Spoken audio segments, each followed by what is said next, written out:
Hello, it's Randy Duck here, and today I have two replays for you.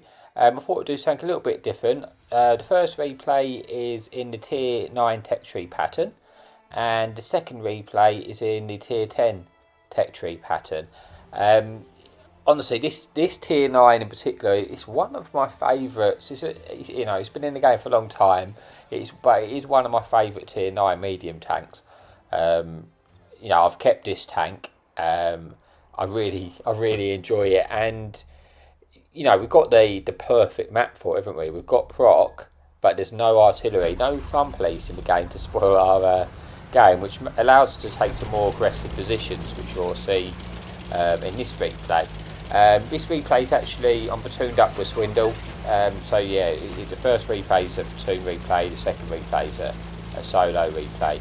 So the first thing we're going to do is we're going to take control of the ridge control. Now, because there's two of us, I'm going to sort of take this sort of left-hand side of the ridge, and Swindle's going to take the right-hand side. It is in counter, so he's hoping to sort of spot some enemies there, and he's got the opportunity to sort of shoot the cap and just pick up shots where he can. So we basically, because of this, we've now sort of taken full ridge control. So we're sort of trying to dominate the map as best as we can. Now, it's standard practice at the start on proc, isn't it? Just sort of get your bearings, see what's happening with the light tanks until you make too many moves. To see, because quite often, like a light tank they get too aggressive early doing their scouting run, and you can if you're lucky, you can catch them off guard, track them maybe when they're coming across, and if you can take out a light tank at the start of the game, you're in for a good one, aren't you? So that's sort of the standard practice at the start. Now, like I say, there's no artillery on this game, so it means I can play a lot more carelessly on the ridge, but also because there's no artillery, I can take a position which I wouldn't normally be able to take. I can push up and I can take the bowl. So I've taken the bowl because I'm hoping now I'm going to be able to sort of spot down here, and because I'll be sort of the furthest one forward, I'm going to be picking up the assistance damage, which you're starting to see here. And it's sort of, I've now, we've really, it's a dominant position to take. It's just when there's, the fun police in the game, you're almost sending your own sort of death warrant coming in there, because you almost can't complain because you're an easy shot for the artillery. Your only real concern, if I got being in here, is like light tanks sort of full sending me, and throwing themselves away. But I've got in here, I've not got punished. I'm pretty confident that I'm going to be able to handle myself. Now I see this Vanguard pushing down. I want to see if I can take him out. Always little tests, but we managed to shut him down, which is nice. So that's another light tank out of the game. And like I say, it is a little bit, this replay, I'm in this position for some time because there's really no, I've taken the control of the map. I can sort of, I've already got Swindle on the other side, so I'm not scared of them capping out. I can see we've got hill presence, so that's not really a threat for us at the moment. So it's just a case of popping up, just taking the shots where I can. Obviously I do have to be a little bit careful, because I'm aware every time I pop up I am going to be the focus for their sort of tank destroyers, and they're any tanks which are down the one line, which I can't see yet, or potentially any tanks which are even on their train track line, they could have shots at me. So I am only trying to expose my turret as little as I can. Every time I poke up, there is a chance I'll take a shot. So you basically you just have to minimise that risk by not just staying up there too long. Maybe not always fully aim your shots in. Just sort of over-peak a little bit, take your shot, come back down, and so on.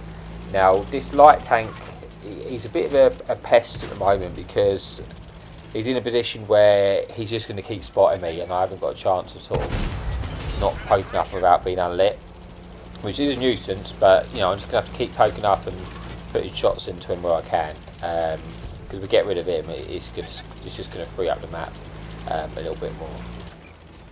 But you see, at this sort of stage, we've pushed over the hill, and we're now sort of going into the cap, so we're sort of taking control of that area, which I guess sort of the guys towards Swindle might be a little bit more distracted with that going on than necessarily with me. So I can sort of poke up and just try and get more shots in. The RU gets shut down by our teammate on the one line, which is brilliant. And now it's getting to that stage yet where not quite yet, but we're starting to, like, it clearly looks like we're taking full control of the map, and it feels like it is a win. And now, fortunately, I've saved my hit points. I haven't lost any hit points, so it's go time now, because now is the right time where I want to try and push and get all the assistance. I know there's still stuff down the one line. I know there's stuff on the train tracks. I want to be the first person to spot this, and that means I'll be the one getting the assistance. So I poked up there to spot the the stuff on the train track. Now I'm going to hug the ridge to my left, so that the people on the one line, for them to be able to shoot me, it means they have to overextend, and then they can potentially get shot by our team. But at the same time, while I'm doing this, it allows me to shoot to the guys onto the train track, and I can get shots into there. So basically, for me to get shot on the one, they would have to extend. And now our tanks push down the ones anyway. You know, it's just now it's just about cleaning up. Just the game's over, trying to get as much damage as you can. But that push was basically to ensure I got the assistance. But a lot of games, the difference to having like a big game when you're going for your marks or etc. It's just that last moment. Like if I would have just waited like another 20 seconds or so before I did that push, someone else might have done it and no one would have got any of the assistance. But the fact that I went at that precise moment, I knew I could get away with just doing that and I'd have all the cover. So you can say we picked up 3 kills, sort of just over 5,000 damage, just shy of 3,000 assistance, 455 blocks. We actually picked up the Brothers in Arms medal, I think, on this game. Yeah, both of us got 3 kills. You see, I've already got 100% on this tank because it is a tank which I've played quite a lot. I do enjoy this tank. It's one of the ones I've kept. And Swindle, we also had a good game in that one. He was in the Polish tier 9, which is an amazing tank, but also did 5k damage. So yeah, it was a good game for proc. I mean, pretty standard practice, but you know, I say when you get proc and no artillery in a tank like that, it's a match made in heaven, really. But yeah, no, that's enough of me rambling on for this one. So I will talk to you again in the second replay.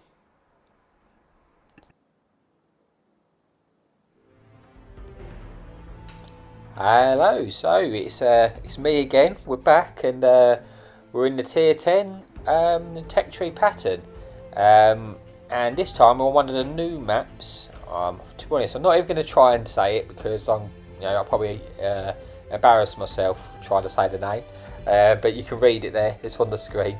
But yeah, so we're in the tech tree tier 10 American medium, the pattern. And now this is one of my old school favourites, sort of tier 10 tech tree mediums. It's everything you want in a medium, really. It's got gun depression, reasonable mobility, considering the armour it has. Like the turret armour is really good. Like, you know, you can sort of reliably bounce quite a lot in there. You know, obviously the big strong sort of TDs etc. can go through your turret, but generally it's a really strong turret, and the gun itself it's amazing. The gun is just brilliant. It's got brilliant standard APCR rounds. You know, it's got premium heat rounds, those sort of tough sort of super heavies, but generally so accurate, such a great sort of deep. Yeah, but it's a really good tank. I really enjoy it. You see here, I've just got a bit of a terrible driving, so sorry CM2 tanks. I think at this point I was actually sort of half driving, half drinking my coffee because it was the start of the game, like a while to get into position. But yeah, anyway, so on with this game, it's one of the new maps which also has quite a few different spawn variants. I sort of already said my piece on the new map, so I'm not really going to go too much into that. But generally, I would say on this map, this is my preferred spawn type. I think anyway. There's quite a few different ones, which means you do have to sort of, each time you play it, it's hard to get a real meta for it. But this is what I tend to try and do on this map. I'm going to try and move across. Now, I'm like just under 600 metres away, so I know there's a good chance of me not getting lit. Now, you saw I shot that Jag Tiger, so I know exactly where he was. Now, this is what I mean. It's always worth taking a blind shot. So I'm like, well, chances are he's got unlit. He's probably not even moved. He might not have even been able to move because there might have been tanks sort of behind him, sort of pushing him in. So it's always worth to keep taking shots. So that's what I do there. I managed to get an extra 2 blind shots into him and take him out of the game blind. Now I still haven't been spotted, but I'm farming sort of this Conqueror there, which was stuck in the open. You know, he actually realised he was following the tracers and could see where I was shooting from, and he could actually shoot me blind. I got a hit. Maybe I could have been moving a bit after it shot, but I just didn't think it was worth it at that moment. So I'm now moving up, and you say we could be taking this sort of aggressive position from this side. It means that now you get quite a lot of their teams sort of almost camping, not that far away from their spawn, and almost camping at their sort of spawn area, which quite often I find happens on this particular variant if you take this location. But one of the great things about the Patton is, as well as it's great sort of turret armour, brilliant DPM, it also has really good view range. So I know that I've got a good chance of spotting the stuff up. Maybe not if they're behind the bush, but when they fire, maybe I'll be able to light them. So, and especially these guys in the low ground. So it's just kind of a case at the moment. I know I can't.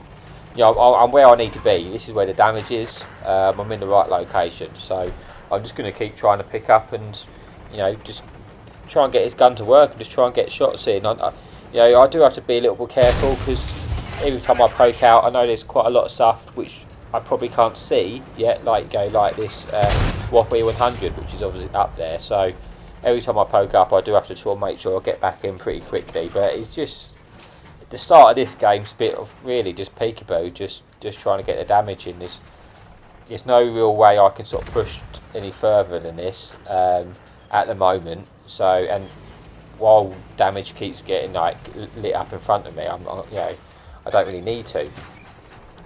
Now, so it's just basically a case of me just trying to get in as many shots as I can. Now, this sort of Russian tank destroyer's come in, and I was a little bit worried I was going to get slapped then. But fortunately, he's made a mistake. He's completely ignored me. Now, what I didn't want to do is I wanted to be careful that I didn't want to panic when he came into me, and I ended up driving forward, then getting shot by all the enemies in front of me. So I was like, I was just going to stay calm, because if he did, worst case scenario, he shoots me, I lose, potentially 800 health or whatever. But I didn't want to throw my whole tank away, just driving out into more lines of arc. It was better just to stay still and even potentially take that shot. And then I've got such good DPM, he was always going to die in that scenario. There was no other outcome than he die making that push.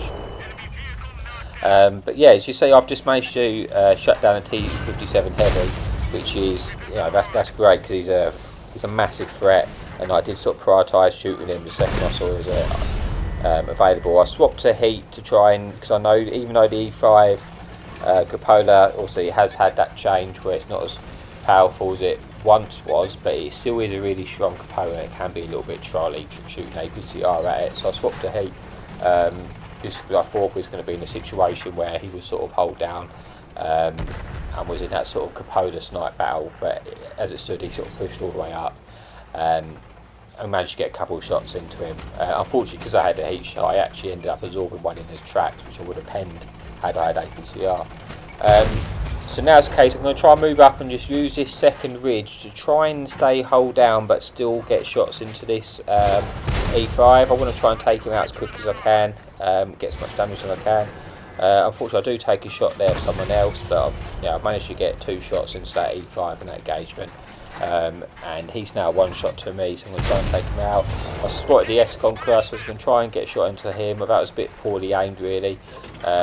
I probably could have I might have been able to go straight through his gun mantle there with the heat shells, so I probably should have aimed that a little bit better. But yeah, as if I managed to shot him down in the second attempt, now I'm taking the E5 turn, and like I say, now it's go time. I'm a little bit worried that there is a Waffle 100 there, but at the same time, if I don't push now, I won't get any more damage. So I'm pushing over. I realise that it's just a Waffle left, so I swapped to my 2 HE shells I have loaded, in hope that maybe I'll get an opportunity to shoot him. It's like, at this point I don't know whether he's going to push to engage the enemies behind or come for me, but he does come for me. So no, he is a Waffle 100, so I'm I kind of expected to die, I think, in this engagement, and I was just like, well, I didn't care if I died, as long as I got an extra shot into him, because we'd won the game anyway. But fortunately, he bounced the shell, and then I've managed to get behind him, and now I've realised that, you know, he's not going to be able to get his turret into me. I'm going to be able to get around and circling him, and didn't get shut down by my friendly team. So, as you say, I had 7k in the board, but I got a lot of blind shots in this game. So we just, you know, as you see, I managed to pick up 5 kills, just shy of the top gun, unfortunately. But, you know, I've had a pretty big game, picked up 9,038 damage, base XP of 1673, and in a minute we'll see this main scoreboard and see if we've got any medals. But yeah, as you say, it was a big game. That top kills, top damage, you know, most direct hits. Picked up a little bit of assistance, not much, but yeah, ace tanker. But yeah, as I say, I hope you enjoyed that replay anyway. I just thought I'd show you 2 of my sort of favourite tech tree tanks, if you like. I generally really like them tanks. But as always, thank you so much. You know, I'm so humble at how well this channel's going, and I generally, honestly, I really appreciate all the people who are spending time watching my videos, and hopefully that you enjoy them. And yeah, as always, happy tanking. I'll see you next time.